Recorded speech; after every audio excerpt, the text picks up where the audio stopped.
Bueno, vamos al relato que estamos transcribiendo desde anoche, hoy en la mañana tempranito, para continuar entonces con este lindo tema que es Te sacaré con maravillas, que es lo que Dios está haciendo con nuestras vidas.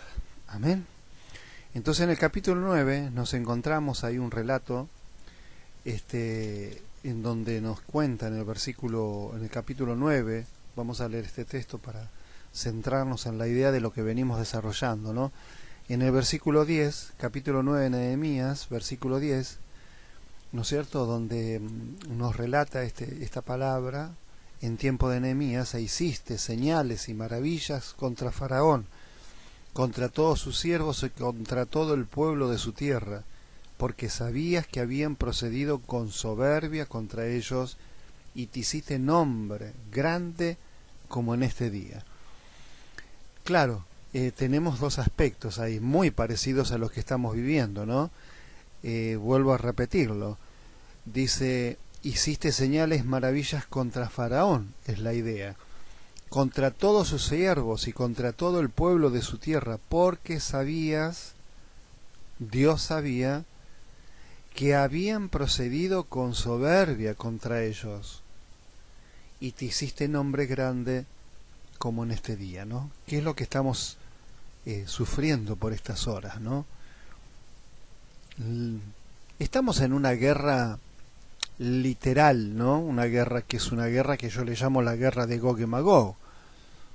No hay duda que estamos en la Tercera Guerra Mundial y que antes de la pandemia venía desarrollándose en distintos frentes, pero era una guerra literal a la que estábamos expuestos el mundo entero, en esa confrontación entre Estados Unidos y China, y en su conjunto los países que lo conforman, en esas alianzas que siempre se producen, ¿no? No es la idea hablar de esto, pero sí crear el marco de una situación que en aras de esa supervivencia, porque son guerras de supervivencia, es una guerra de preeminencia, ¿no? A ver quién va a gobernar este mundo. Entonces en esa guerra hay una confrontación, hay un propósito de confrontación para llevarnos a esto que estamos en este momento todos involucrados en medio de esa batalla, ¿no es cierto? Entonces, la idea central me gusta porque el texto bíblico es puntual, ¿no? El motivo por la cual Dios hace señales y maravillas, y lo dice contra Faraón, contra todo lo que es oposición al pueblo elegido por Dios, apartado, como dijimos hacer. Las maravillas eran apartarnos. Somos apartados de este mundo en conflicto y que tiene en su corazón soberbia, que es lo que está expresando, ¿no? Había procedido con soberbia. Los pueblos, la gente, Faraón, la cultura edificada, la construcción de un mundo como si fuese una torre de Babel, que tiene el mismo sentido, de soberbia, todo aquello que está donde Dios no está en la agenda, es soberbia. Salomón decía, vanidad de vanidades, todo es vanidad. Entonces, desde este punto de vista de la palabra, estamos ante este gran conflicto y Dios está atacando literalmente y permitiendo en esta situación que estamos viviendo todos, puntualmente señalar el adversario, que es nada más ni nada menos que la soberbia del corazón, la soberbia de aquellos que están manipulando mediante una ingeniería de proporciones inmensas, como venimos hablando, ¿no es cierto? Bueno, tengo ganas de decir algunas cosas, pero el tiempo es tirano y quiero centralizarme mejor en el mensaje de la palabra para nuestras vidas en este momento. Ya tendremos oportunidad, voy a estar haciendo un programa con Claudia para enfocarnos en cuestiones muy puntuales con respecto a lo que nos está sucediendo y cómo se está observando esta situación mundial con todas sus aristas, ¿no? Para que podamos ir desentrañando. Hablando con Claudia, yo le puse el nombre, le dije, vamos a ponerle un nombre a esta programación que vamos a hacer juntos con mi esposita, y le he dado el nombre de El Desguace. Así se va a llamar la programación que semanalmente, quizás diariamente, no sé, eso a medida que lo vayamos creando, lo vayamos realizando en el escenario que estamos eligiendo hacerlo, en esa, digamos, en esa mini televisión que tenemos en la iglesia, y a partir de ahí vamos a ir creando digamos los mensajes de distinta manera que vamos a enfocarlos, ¿no es cierto? Así que anímese, porque va a ser un programa muy creativo. Vamos a intentar de enfocarnos mucho en la información, que es demasiada la que estamos teniendo y siendo saturados, y por eso le hemos llamado El Desguace, ¿no? Porque es el ámbito donde vamos a desguazar el mensaje que está circulando en el mundo entero, y nos vamos a meter, ¿no? Nos vamos a meter con liso y llano, ¿no? Y una vez que estemos bien ejercitados en la programación, porque para esto es como el fútbol, ¿no? Hay que ejercitarse primero, ablandar el cuerpo, agilizarlo, ponerlo en potencia y velocidad, y luego lo mandamos a la cancha. Así que las primeras programaciones serán en este círculo cerrado que somos todos nosotros, que es la iglesia, a puerta cerrada, y una vez que estemos listos, abrimos las puertas y nos mandamos al mundo oceánico de internet, ¿no? Hasta que Dios nos eche o el enemigo nos eche, ¿no? Así que esta es la gran tarea. Así que, bueno, yo quiero enfocarme en este pasaje de Nehemías que dice, lo leemos otra vez: e hiciste señales y maravillas contra Faraón, contra todos sus siervos y contra todo el pueblo de su tierra, porque sabías que habían procedido con soberbia contra ellos, y te hiciste nombre grande como en este día, ¿no? Acá este momento que es trágico y decisivo es donde Dios se va a agrandar en proporciones notables a causa de la atmósfera que se está viviendo, y a causa del escenario que han provocado los hombres dirigidos por fuerzas ocultas de las tinieblas. Detrás de todo esto, no hay duda alguna, en este diseño de control y batalla, a través de la creación sintética inteligente de un virus que no tiene resolución, porque las cosas naturales, todas aquellas cosas naturales, positivas y negativas, tienen soluciones naturales, pero cuando hay un diseño de ingenio, de una mentalidad contraria a la de Dios, como son las tinieblas y los ingenieros de las tinieblas, se tiene que desarticular mediante una ingeniería, digamos, creada para el mismo aspecto, porque no es natural, y como no es natural, Dios traerá entonces su presencia, entra al combate, porque ya estamos ante fuerzas de las cuales la iglesia misma no está preparada ni diseñada para esta confrontación espiritual, ¿no? Es decir, acá en la Biblia nos enseña los combates humanos, los combates angelicales, combates y batallas de distintos niveles y dimensiones, pero hay una batalla que es la que Dios pelea, son las batallas de Dios, las batallas de Dios contra los dioses, ¿no? Por eso hay un libro de Zacarías Sitchin muy interesante sobre la guerra de los dioses, muy interesante, ¿no? Extraído, digamos, de la interpretación de los escritos antiguos sumerios, ¿no? Que son una visión, una cosmovisión, ¿no? una explicación de lo que vivieron aquellas civilizaciones. Bueno, estamos ahora con esto. Me encanta la idea de Nehemías, que trae el mensaje en momentos de crisis, en momentos severos que estaba viviendo el pueblo de Israel, en la reconstrucción de los muros y del templo, en la recuperación del territorio, es decir, en un momento muy oscuro de la tierra de Israel, en ese ámbito más o menos parecido al nuestro, que también tiene un parentesco en modelo lo que vivió Moisés. Y me gusta la esgrima de Nehemías. Él esgrime para esa batalla espiritual de su momento, esgrime el relato, el testimonio de las anécdotas, las maravillas, los portentos que Dios hizo con el pueblo de Israel en tiempo de Moisés. Esto es un consejo directo para nosotros. Si usted me pregunta qué es lo que tenemos que dar lectura para que porque cuando damos lectura, la palabra de Dios es poder. Y dice Jesús que mi palabra es espíritu.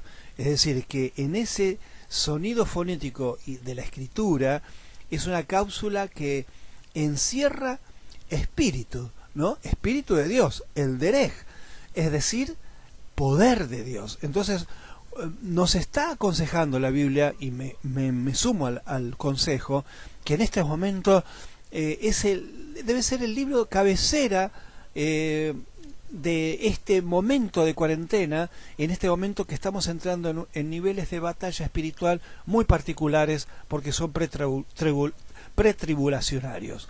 Entonces el libro de Moisés, la Torá, estos maravillosos 5 libros de la ley, deben ser, especialmente Éxodo, debe ser puesto en la mesa, meditado, observado, leído, ¿no es cierto? Porque estaremos librando una batalla de proporciones como las que libró Moisés. Es decir, lo que estamos desatando es el poder de el Espíritu de Dios que está guardado para nosotros en estas maravillosas letras de la Biblia y del relato. Por eso Nehemías esgrime, ¿no?, aquel relato, aquella palabra, dice: te hiciste señales, maravillas contra Faraón, y cuenta y relata. ¿Qué es lo que estoy haciendo yo en este momento?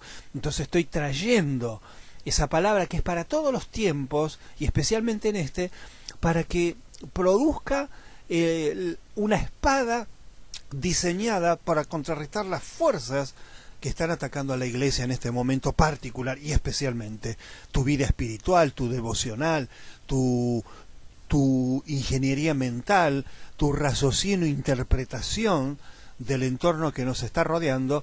Y creo que el libro de los Éxodos desata el poder de Dios, el mismo que actuó en tiempo de Moisés. Y yo lo quiero. Yo quiero esas maravillas, porque dice que con esas maravillas Dios libró a Israel, ¿no? Esas maravillas, dice, fueron diseñadas contra Faraón. Es decir, es un diseño, esas maravillas. Claro, esas maravillas tenemos que nombrarlas, ¿no? Fueron nada más ni nada menos que las manifestaciones portentosas de las plagas que se produjeron. Esas plagas que Dios diseñó fueron señaladas contra Faraón, ¿no? Ya cuando llegue el momento vamos a estar trabajando sobre ese momento, cuando ya comienzan a tener los primeros impactos de un bombardeo divino contra fuerzas espirituales de las tinieblas que estaban enquistadas en la cultura egipcia y que encarnaban diseños de ídolos y dioses que finalmente provocaban el dominio sobre las poblaciones de aquel entonces, muy parecido a lo de los romanos, babilonios. Es decir, el diablo va mutando también y va generando en su ingeniería un desarrollo mayor.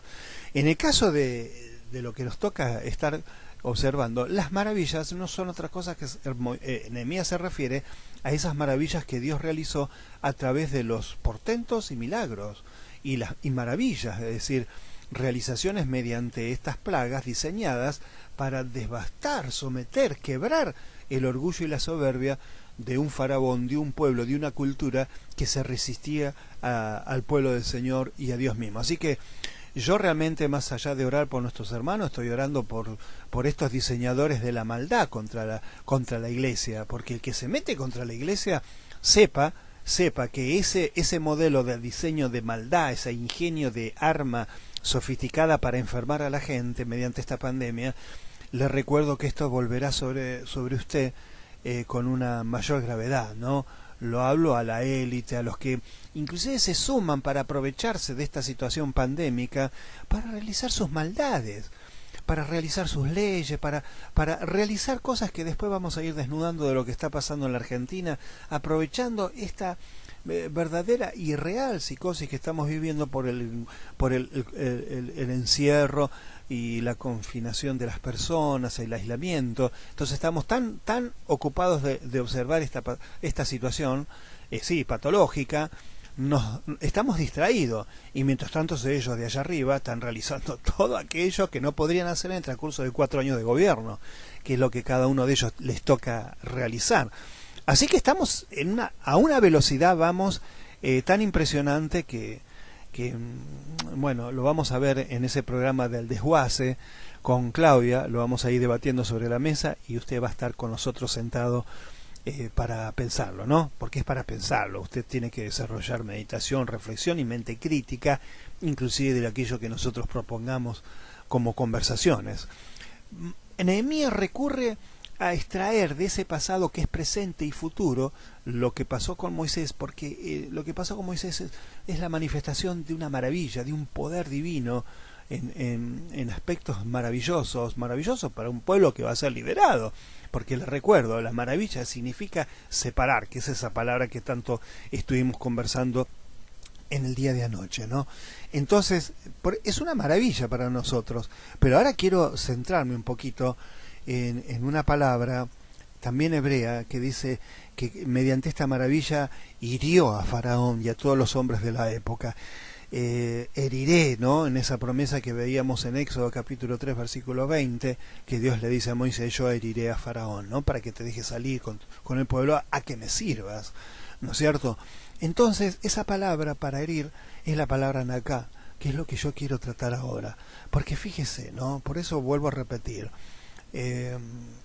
todo lo que se piense de maldad contra tu vida y contra el pueblo de Dios se vuelve tan en contra, hermano, y con un nivel de sofisticado diseño multiplicador, porque lo está haciendo Dios, ¿no? Te está volviendo en contra multiplicado el 100 por 1.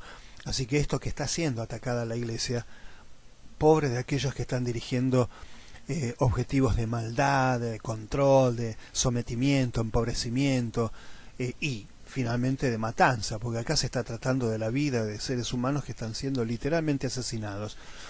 Esto es una guerra, hermanos. Estamos en la Tercera Guerra Mundial y en todas las guerras hay muertes de todo tipo, muertes ideológicas, muertes de vidas, muertes de mentes, muertes espirituales. Estamos en un ambiente de guerra literal, ¿no?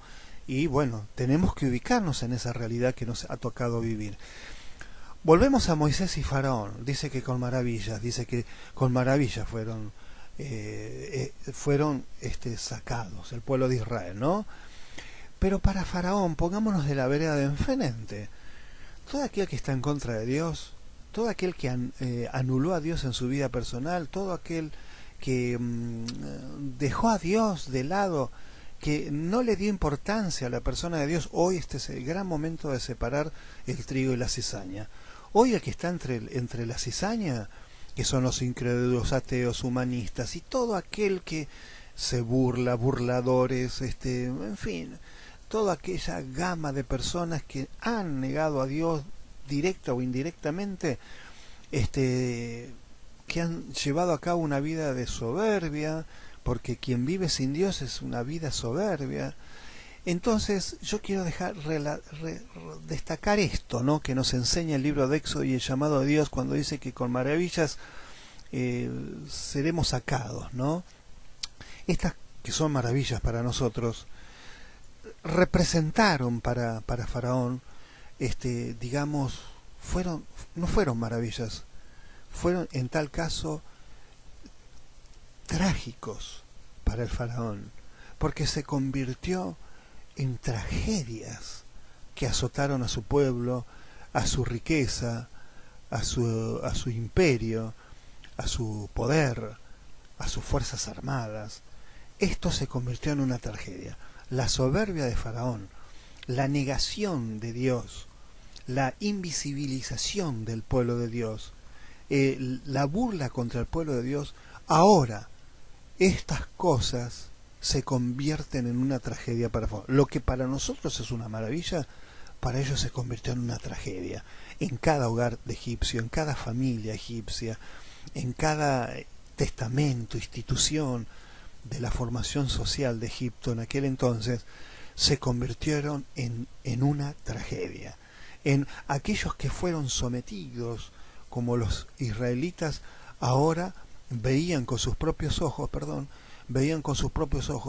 que estas familias que estaban por encima, con el pie en el cuello de los creyentes en Dios, ahora se convertían en vidas trágicas.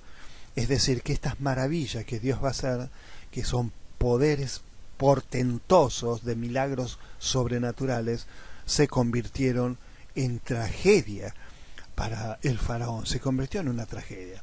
Y fíjese, vamos a evaluar los dioses, vamos a evaluar las 10 plagas, vamos a evaluar esas plagas que son justamente un ataque sideral, es un ataque estructural sobre justamente los dioses que imperaban y gobernaban la cultura egipcia, porque cada uno de esos animalitos, de esos elementos de la naturaleza, no eran otra cosa más que los mismos dioses que gobernaban Egipto y sometían al pueblo de Dios. Esos mismos se convirtieron en verdaderas plagas, pandemias letales contra el pueblo de Dios. Es decir, que una maravilla de Dios se vuelve tragedia para aquellos que están del otro lado, digamos, de la calle. Abogo para que cualquiera que pueda estar escuchando, yo no sé por dónde va a andar este video, es hora de estar del lado de Dios, del lado de los ganadores, del lado de aquel que tiene supremacía sobre todo poder, sobre todo dominio, sobre toda potestad, sobre aquel que tiene las llaves tanto de la vida como de la muerte y la resurrección, las llaves de todas las cosas, inclusive la llave de las ciencias, la llave de las revelaciones, los secretos, la llave de lo que a usted se le ocurra pensar. Esas llaves las tiene Jesús, aquel que murió en la cruz por nosotros, aquel que desde la cruz vio todo el plan demoníaco, pero estaba por encima porque él llevó a cabo el plan divino de Dios. Y esas llaves las tiene el Señor, y esas llaves se las dio a la iglesia, ¿no? Se lo hizo decir a Pedro. Estas llaves, las llaves de toda victoria, esas llaves abre toda puerta y cierra toda puerta. Así que cuidado, esta batalla es contra aquellos que tienen todas las llaves. Así que mientras estemos nosotros le ponemos límite a las cosas, le ponemos fronteras, porque así hizo Dios en su creación. Job se preguntaba, ¿quién le puso límites al mar? No es otra cosa que el bien. Y todos aquellos que encarnamos al bien supremo que se llama Jesús, le ponemos límites al mal, le ponemos ese límite. Entonces es cuestión de que pensar seriamente de qué manera le pondremos el límite. No es con gritos, no es con ideas locas, no es a la manera humana, esto es una manera espiritual. No necesitamos ciertos elementos físicos para tomar autoridad, solo necesitamos la cruz de Jesús, su resurrección y creer que Él viene por su iglesia. Entonces a los que creen todo le es posible. Así que desde esa posición humilde, solitaria, que estás en tu casa y que estás sufriendo porque no tenés el culto, y bueno, cuidado, porque hemos creado una iglesia cultocéntrico, hemos puesto en el centro de nuestra devoción al templo, y me parece que estamos alejándonos del creador, de la esencia del templo, que se llama Jesús. Por eso en la antigüedad los israelitas también tuvieron ese aprendizaje cuando vieron la destrucción del templo. ¿Y qué protegieron especialmente los sacerdotes? La esencia del templo, el corazón del templo, que era el arca de la presencia del Señor, ¿no es cierto? Entonces, ¿qué posición vamos a tener en medio de esta situación? La posición debe ser central, la esencia, cuidar la esencia, y esa esencia se llama Jesús, ¿no? En tu vida, en tu intimidad. Así que volviendo, se transformó entonces en una tragedia para Faraón, se convirtió aquello que son maravillas para el pueblo de Dios. Siempre pasa, ¿no? Cada vez que vienen tragedias sobre el mundo, el pueblo de Dios es sostenido, el pueblo de Dios es liberado de esas tragedias. Cuando la gente se empobrece, el pueblo de Dios se enriquece. Mire qué irrisorio, ¿no? Que acá encontramos como una dicotomía, perdón. Vemos una cosa tremenda, porque, a ver, cuando vienen maravillas de Dios, estas se convierten en tragedias para el faraón, para la soberbia, para aquellos que están del otro lado. En el caso sucedió en el tiempo de Moisés, ¿no? Yo ahora traigo otro pensamiento, otra idea para pensar sobre este texto y el testimonio de Moisés y del pueblo de Israel. ¿Cuántas maravillas, hablemos de maravillas, que fueron fatalidades para Faraón? ¿Cuántas fatalidades fueron suficientes o se necesitó, Dios necesitó para quebrar el corazón de Faraón? ¿Cuántas maravillas necesitó Dios? ¿Cuántos portentos tuvo que realizar para quebrar el orgullo y la soberbia de un pueblo como el egipcio que tenían sometido al pueblo de Dios? ¿Cuántas fatalidades? ¿Cuánto necesitó Dios para quebrar el poder de un imperio como el de Egipcio en tiempo de Moisés? 10 plagas, con 10 maravillas. 10 maravillas realizó Dios para quebrar el pensamiento egipcio, para hacerle entender que hay un Dios de dioses, para hacerle entender que estaba en contra del creador de todas las cosas, para hacerle entender que Dios estaba apartando algo que era de su propiedad, que se estaba metiendo contra algo que pertenece a su soberanía y propiedad.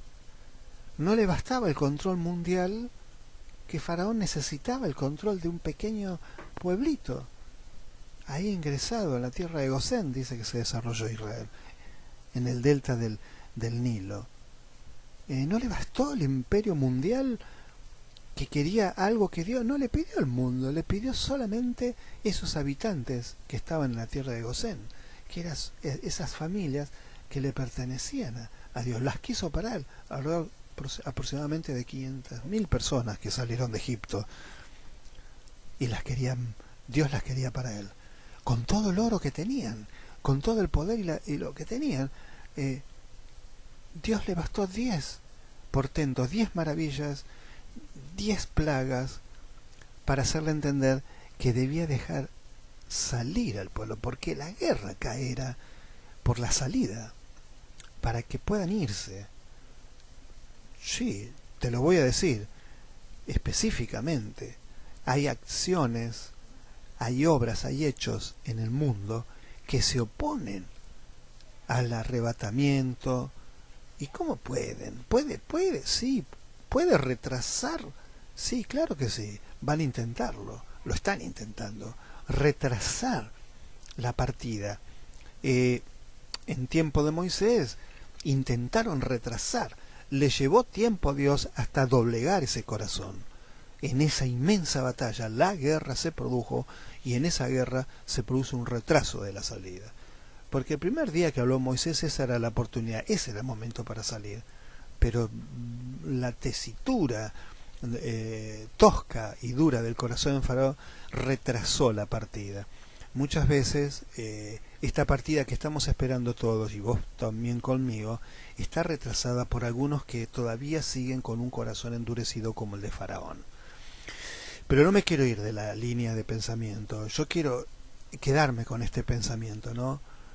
¿Cuántas fatalidades fueron necesarios, o cuántos milagros, cuántas maravillas que vio Egipto, porque eran maravillas? ¿Quién podía hacer semejante obra en ese mundo con esas plagas? ¿Quién podía movilizar esos poderes de la naturaleza? ¿Quién podía hacerlo? Solo Dios. ¿Cuántos fueron necesarios para quebrar el orgullo de Egipto? 10. Ahora me pregunto, y lo dejo para una tercera parte de esta meditación y de este mensaje. Ahora me pregunto, en esta misma idea, ¿cuántos milagros, cuántas maravillas fueron necesarias para convertir a Israel, para corregir, para enseñar, para quebrarlo? Porque el que se humilla será exaltado. ¿Cuántas maravillas? A Egipto le bastaron 10. A Israel, ¿cuántas maravillas Dios tuvo que hacer? Y aún así, me da la idea que aún sigue Dios con su pueblo, realizando maravillas. Y no sé, no puedo... Son incontables las maravillas que Dios ha hecho en tu vida, en las distintas generaciones humanas de cristianos, de hijos de Dios, de pueblo de Israel, que han pasado, donde Dios permanentemente no ha agotado la abundancia de maravillas que hace a favor de nosotros, y aún todavía no ha podido doblegar nuestro orgullo, aquellas cosas que no tienen que estar delante de Dios. ¿Cuánto? A ver, nos asustamos de Faraón, de Egipto, de la dureza de corazón. ¿Y la nuestra? ¿Cómo está la nuestra? ¿Estamos aferrados y arraigados todavía a la estrella de Dagón, por ejemplo? Dice que llevaban a Moloc, así, el tabernáculo de Moloc lo llevaban con ellos en el peregrinaje en el desierto, en medio de maravillas y permanente, y permanente, y permanente. Me encanta un pasaje de la Biblia en Salmos 95:10, que la próxima lo vamos a desarrollar, 95:10 de Salmos, donde dice que Dios a disgusto realizó las maravillas. ¿Cuántas maravillas Dios ha hecho? Y Él estaba disgustado con nosotros, enojado con nosotros. Ay, Dios mío. Lo dejamos para una próxima, este tema que me parece impactante y precioso para animarnos a la fe, retornar a los cimientos antiguos, volver a la senda antigua, fortalecer nuestra vida espiritual, corregirnos. Preparémonos, el Señor viene pronto. Estamos por el camino de las maravillas. Nos ha sacado del camino natural de la vida, el curso natural de la vida, y nos está trayendo en una trayectoria en el curso de los milagros y maravillas. Nos está haciendo caminar ese camino como camino Israel. Son incontables las maravillas que estamos experimentando en el transcurso de toda nuestra existencia cristiana. No sé cuántos años llevas vos, pero ha sido permanente las maravillas y milagros que Dios ha hecho con nosotros. Lo seguirá haciendo, y parece que no basta, no son suficientes para dejar de ser fluctuantes o niños que divagan por distintos pensamientos. En este momento trágico que estamos viviendo, necesitamos ser distinguidos, sólidos, firmes, soberanos, sabiendo lo que está pasando, sabiendo cuál es el propósito de las tinieblas, pero sabiendo también cuál es el plan divino de Dios al cual yo me arraigo y me hace firme, porque todo será removido, pero su palabra permanecerá para siempre. Y sobre esa quiero yo estar basamentado hasta la venida del Señor. Así que, hermanos, los animamos los unos a los otros a la fe. Me encantan los mensajes que suben, los escucho atentamente, diciendo cómo van creciendo, cómo van pensando, cómo van observando la realidad que los rodea. Nos vemos en una próxima serie, en el próximo capítulo de esto que hemos dicho, le hemos dado a llamar te sacaré con maravillas. Dios nos va a sacar de esto con maravillas. Estamos preparados, las estamos viendo, yo las estoy contemplando, la grandeza de las maravillas que Dios está haciendo en estos momentos. Dios los bendiga. Voy a cortar para seguirlo entonces en la próxima. Adiós.